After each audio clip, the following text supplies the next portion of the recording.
So, maraming mga tao na instead of showing mercy, they make fun of persons with disabilities. Sa tingin mo ba tama yung ganitong pananaw? Sa sarili kong pananaw, yung statement is wrong. Yung mga taong may disabilities, hindi dapat sila tinatawanan. Pagpus, tayo maging isa pang kasangkapan para mas lalo silang may encourage na lumaban sa buhay. Ang mga taong may disabilities, kapantay din natin sila.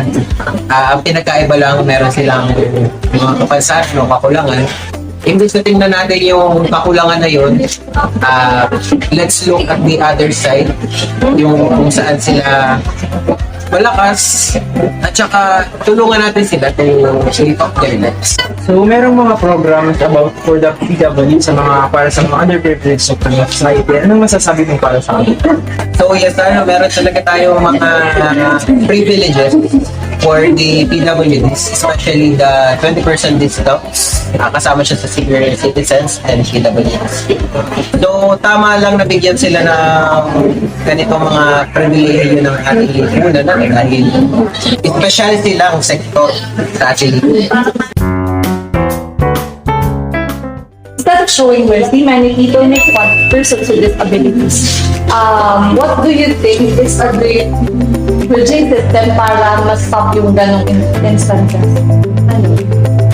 I think education. Kasi, alam niyo, dun nagsisimula kasi yung understanding. If a person or a student has enough knowledge, syempre makakatulong yun para lumawak yung panganawa. And that eventually, may embrace niya na ang tao naman kasi diverse. Hindi ba? And yung mga tao kasi ang tendency ng isang tao is to look yung imperfection ng iba without thinking na sila din ay may imperfection sa kanilang sarili. As a person, we are diverse. And I think education would be a great tool to bridge the gap between the person with the kumbaga normal sa ng iba, but to PWDs. Yan, I think. PWD is a vast group of people which can be defined as people who have long-term physical, psychological, or intellectual or any sensory impairments that they may be born with or something they acquired throughout their life. And we know that they have been prevalent in society. They are predominant and widespread, yet they are simultaneously a minority, even if in fact 1 out of 6 people are PWDs. What I mean is that they are under the unprivileged sector that are socially deprived, mostly by social factors, particularly the people. PWDs are being made fun of. They are discriminated and at times abused because they lack the common or what they call a normal abilities that a person would have due to their disabilities. On the word of Mr. Abare, they do indeed have weaknesses, and that is what causes them to have fewer opportunities in society. But they do have strengths, and we should focus more on that aspect. The reason is that as a social person who engage in intersubjective acts every day, we have a dignity, and with an act of pity directed towards us, this may bring a sense of inferiority to the person on the receiving end. We can recall that PWDs are already being treated as a substandard. What's more, if we add a much worse feeling of inferiority by taking pity on them, each encounter we have with them. So in its place, Mr. Abares just said that we must empathize with them and support persons with disabilities just as how government programs support them by means of privileges such as discounts and assistance programs. And instead of being sad for them, we should be sad with them because it will imply that both PWDs and the people that are in equal standing. And as for Mr. Abare, we are alike, and the only difference is the abilities we have. However, people can remain indignant, insensible towards this topic. One reason why this happens, on the word of Mesa-Portes, is because people have the tendency to look for imperfections, disregarding the ones they have. And to fulfill the feeling of being better than another person, we can change this behavior using simply the power of education. With education, there is an understanding, and with this understanding, there is embracing the diversity and the differences of people.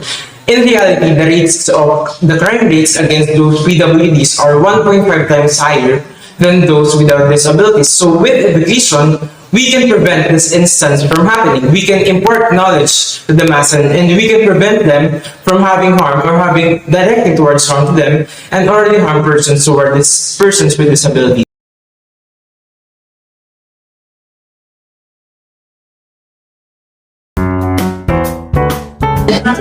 So regarding rape issue, tungkol na to sa rape, tungkol sa woman, women are blamed because of the type of clothes they wear. They are sexualized, they are being discriminated for their clothes, for their body types. Ano masasabi mo dun? Tama ba yung ginagawa ng mga tao para sa mga women na yun? Sasabihin ko lang sa inyo, rape is rape. Kung ano man ang suot mo, rape pa din yun. And back in our history, even in the Spanish era, na ang suot ng mga kababaihan o mga biktima ng rape ay mahaba, makakapal, and nalutalok kung talaga, mahirap alisin. Pero meron pa rin mga cases ng rape sa mga panahon. So, for me, wala siya sa damit. Nasa urge siya ng isang tao gusto talagang makipag sex sa ibang tao by means of force. Ano namang masasabi mo din sa mga women that are intentionally wearing those suggestive clothes? Yung mga maikli, yung mga chores, merong mga kitang-kita, yung mga cleavage. Ano masasabi mo? Tama ba yung ginagawa mo? Our constitution naman provides na the freedom of expression, no? In terms of law, wala tayong nilalabag sa ganong gawi. Pero siguro kung sasabihin na lipo na naka-attract talaga siya ng rape, in general perspective, walang masama dun. But for the conservative side, meron talaga masasabi ang mga tao. Regarding rape issue, victim blaming is a very prevalent opposition. Women are blamed for such incidents such as their clothing choices and the places they were in. With this, what do you think about this controversy? So, agree ka ba sa ganitong argument or you think it is a basic human decency to side at paniwalaan ng victim sa ganitong instances? Parang sa mga gantong instances, yung victim blaming, di ba? Yung sila na nga yung naagrabyado, sino pa yung sisisihin? To think na kung titingnan natin siya in wider perspective, yung mentalidad yung tao yung may mali, hindi yung pagsusuot ng damit ng isang babae. Kasi as a female myself, syempre yung pagdadamit ko or the way I dress up is a thing kung paano ko i-gather yung aking confidence, hindi ba? At saka kung titingnan natin yung statistics naman talaga, sobrang lawak ng range ng mga na-rape na mga individuals, from babies hanggang sa mga elderlies, hindi ba? Not to think na hindi sila nagsusuot ng tinatawag ng iba na provoking na mga damit, hindi ba? So, doon natin masasabi sa statistics pa lang na the clothes that you wear is not the basis for you to be a victim of rape, di ba? So, parang ang absurd lang na isipin ng iba na yung clothes yung dahilan kung bakit na-rape ang isang babae. And kung ang totoo naman behind that is that the mentality ng tao yung mali. Ayun. Rape is rape. As one of our interviewers stated, that statement should stand by itself without others probing questions to the victim's clothing or her whereabouts where the incident happened. Based on both of the interviewer statements, their assertions correspond with one another. They agreed that victim blaming is not justifiable and should not prevail for various reasons. First is that rape victims are not limited to women wearing revealing clothes. In fact, according to the context of sexual harassment in the Philippines, more than 70% of sexually abused children are between 10 and 18 years old. Among those victims, 20% are under 6 years old. With this, we can agree that these children clearly did not ask for it and highly unlikely to wear clothes that will sexualize them. In addition, according to other statistics, women and men with disabilities face twice the risk of sexual assault than able-bodied individuals. And over 1.5 million women were raped by an intimate partner in 2019, which clearly indicates that rapists likely attack those who seem vulnerable and is not likely to overpower them. The victims of rape expands to diverse classes and identities, making it discriminatory to focus on a single group and devaluing their suffering and invalidating others' experiences. Moreover, based on the interview, they both stated that a woman's clothing preferences should be their business and we should not have it against them. There is nothing wrong with wearing revealing clothes as it does not disregard nor discard our constitutional law. Women wearing clothes should not always be considered as something that is done for the male gaze. It is a way to express themselves and love their bodies without anyone sexualizing or objectifying them. Clothes does not imply a person's willingness for rude suggestions, and a woman simply wearing certain clothes does not mean they're asking for it. It is the rapist's mindset to rape, and the blame should not be pinned down on the victims. For rape exists because of rapists, not because of what the woman is wearing or where she is. Rape is rape. Regardless of the victim's relation to the perpetrator, it still is rape, and it never existed and never will be because of the victim.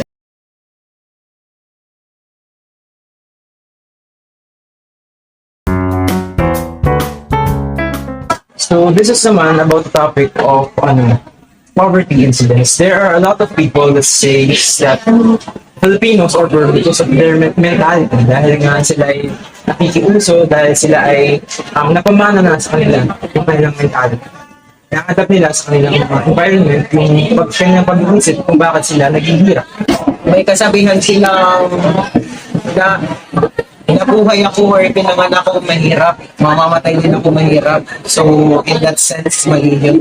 Nabuhay kang mahirap, mamamatay kang mahirap, kasalanan mo yun. Kailangan may pagsisikap tayong gawin. Hindi yung mindset nakapako lang sa gano'n na lang ba tayo. Kailangan meron tayong gawin paraan para makaalis tayo sa gano'ng klase ng buhay. Hindi lang yung iba't ibang hindrance. Meron tayong iba't ibang kapamamaraanan. So, gaya nga nasabi ng matatanda, mas madami ang solusyon kasi sa problems.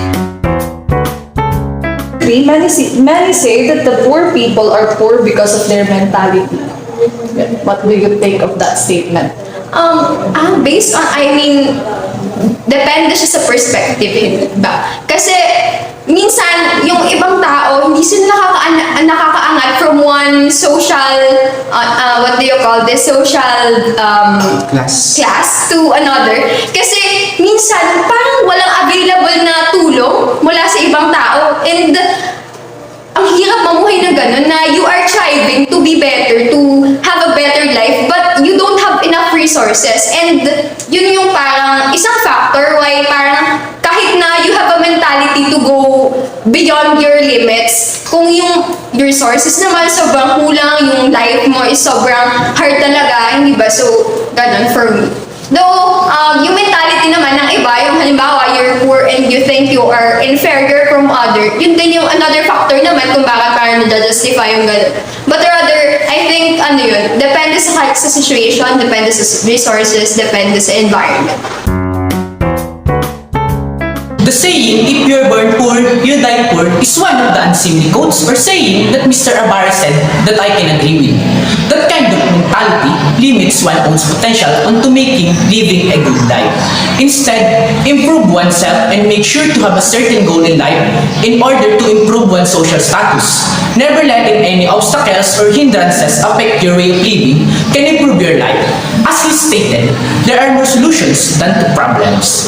We need to think of ways in improving, solving our poverty problems. This can be solved through proper education. Because education is one of the key things needed in order for a person to be knowledgeable about the proper things that is needed to improve their way of life. And, as Ronaldin have stated, it depends on the perspective of a person, since the mentality greatly affects how a person perceives their social class. It depends on how his or her willingness to improve oneself. People with a lower socioeconomic status usually have less access to financial, educational, social, and health resources than those with a higher socioeconomic status. This is because the Philippines is also included in the 84th and the overall prosperity index rankings. With this, we can further improve with the sightings of the Family Income Expenditure Survey that the PSA said that our country has 19.99 million individuals living below the poverty threshold. This represents the 18.1% of the population because poorly educated people are the ones dominating these statistics. This is because they are having a hard time working into improving themselves since they have no clue on what they are supposed to be doing in their life and in their works, and thus making it even hard for a person to lift themselves out of this situation. To conclude this statement, having this kind of mentality is wrong in so many ways, for it not only affects your way of living but also your goal in mind.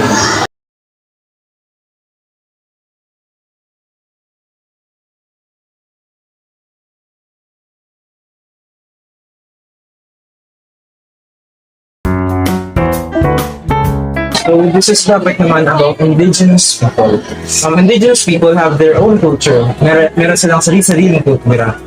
But their culture, others don't understand them. Merong discriminate sila, meron silang, may barrier sila that separates them from the society and their own culture, and people make fun of them for their own culture. Ano yung sasabi ko? Tama ba? So, Nagawa nila yun?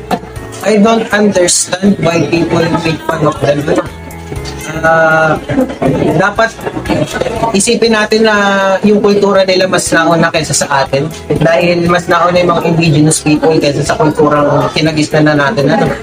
And ang mga ganong kultura dapat inahalagahan, dahil ang mga indigenous people, sila din yung sumasalamin sa kung anong klaseng bansa meron tayo. So, ang mga ganong discrimination ay hindi dapat pinapairan sa Pilipinas. Bagkus, ang ating mga indigenous people ay dapat bigyan ng mas malaking karapatan sa batas at sa paningin ng tao. So, merong mga teleserye and mga palabas sa TV that shows indigenous people that represents them. Tingin mo ba they represent them appropriately? Are there any stereotyping na nagaganap sa mga teleserye? Isang mahilig manood ng teleserye, but If ever na ma-represent sila is isang teleserye, tingin mo ba the directors, the representative will have the tendency para i-represent sila ng tama? for me, every drama series, no, may mga researchers yan. So, may mga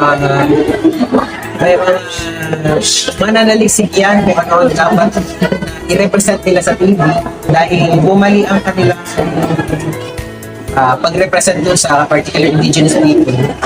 Marami ang pupunta. Indigenous people have their own culture. Others do not understand, but some people make fun of them. Ayun, yung parang, yun nga, naaalala ko, nare-recall ko yung sa US, yung CSP, yung Intersubjectivity, if I recall it right. Yung tao na, they are thinking na, dahil minority, yung isang tribe, for example, is, mababa na rin yung value ng culture nila. They think na, yung kanila yung standard ng culture, but to think in a wider perspective naman na, ang world is very diverse, and we have to embrace that cultures and every community and every society, there is this culture now we cannot disregard at all, because it is very vital to make a harmonious community. So this specific societal issue can somewhat relate to Confucius' philosophy, in which he stresses the order and harmony in the world. So similar to what Abari has stated, ridiculing a culture of indigenous people is really unjustifiable. In fact, they should be highly respected because they are the ones who are preserving or conserving the unique identity of our country.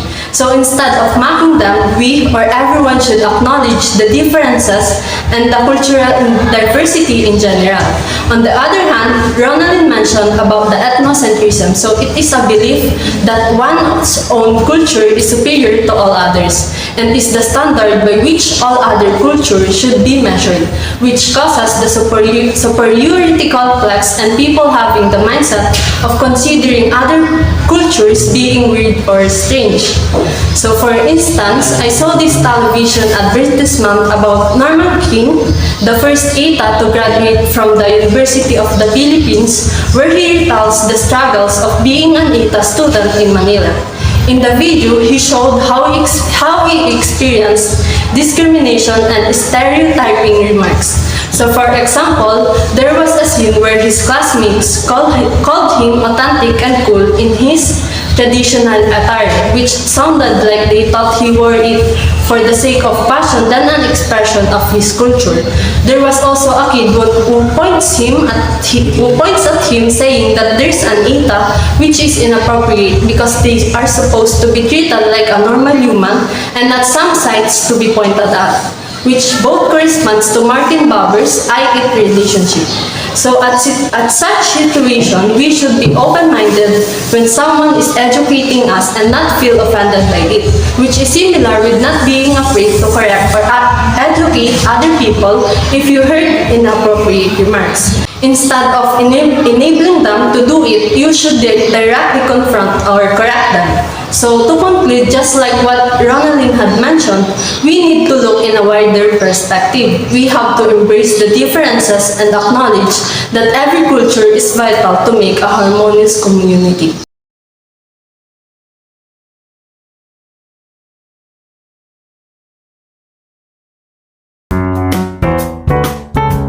With this pandemic, tumaas po yung ating stress level, yung ating depression level, depression state and Philippines, tumaas yung percentage na.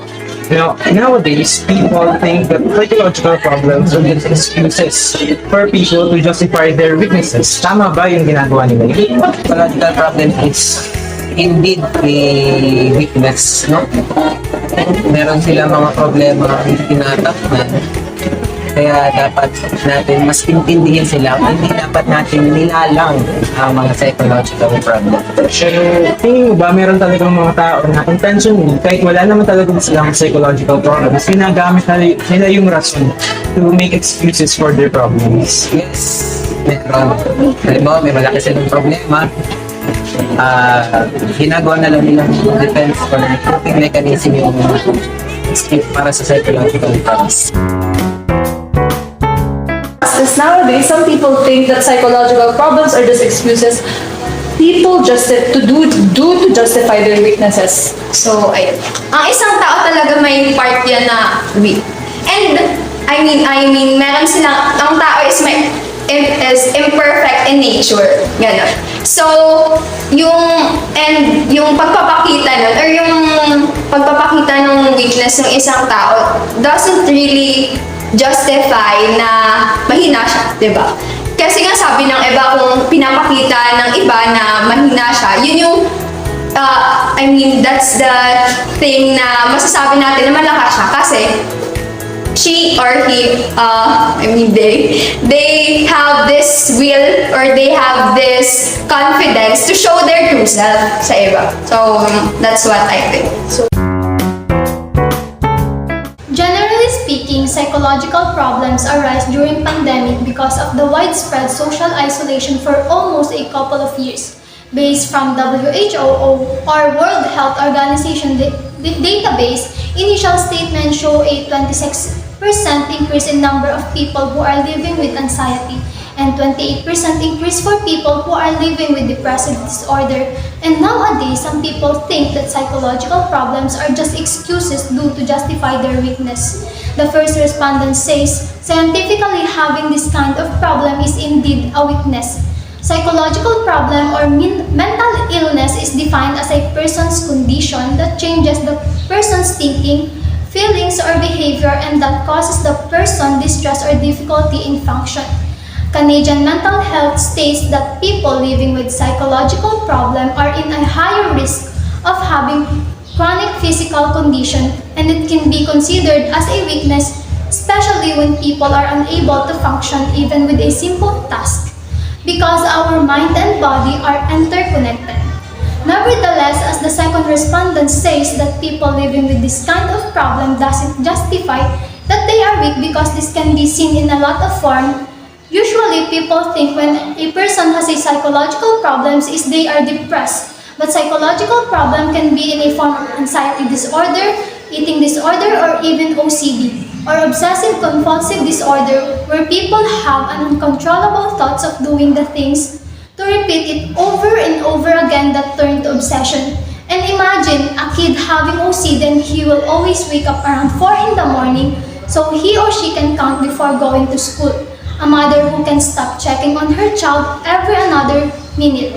It takes too much energy to live with psychological problems, but above all, most people experience stigma because of their condition, that people think that it is just an excuse. There are symptoms that can be seen to see if a person has a such condition, and this shouldn't be disregarded. There are professional help for those people experiencing psychological problem offered by private institution and by the government. And there also should be more extensive programs to raise awareness about psychological problems, because ignorance that lead to stigma are most of the time the problem of this issue.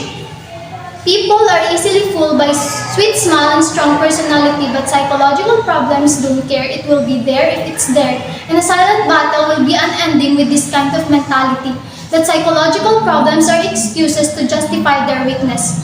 People who are using psychological problems as their reason to get away to something are those who are really weak. Having psychological problem means being a fighter.